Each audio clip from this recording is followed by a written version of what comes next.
Tim Pemenangan Nasional atau TPN Ganjar Mahfud meminta independensi Majelis Kehormatan Mahkamah Konstitusi dalam menyelidiki dugaan pelanggaran etik Ketua Mahkamah Konstitusi Anwar Usman atas putusan batas usia Capres-Cawapres.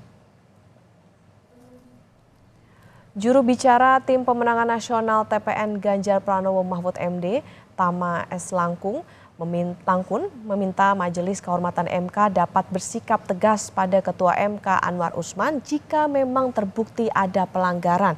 TPN berharap setiap saksi yang dihadirkan dalam dugaan pelanggaran etik Ketua MK juga dapat memberikan keterangan sebenarnya. TPN meminta agar Majelis Kehormatan MK dapat tegak lurus kepada konstitusi dan bukan pada kekuatan kekuasaan. Kita berharap MK tegak lurus kepada konstitusi, kepada hukum, bukan kepada kekuatan kekuasaan. Itu yang paling penting. Sanksi yang tegas apabila terbukti melanggar etik. Karena kita butuh MK, tidak hanya hari ini, kita butuh MK sampai kapanpun.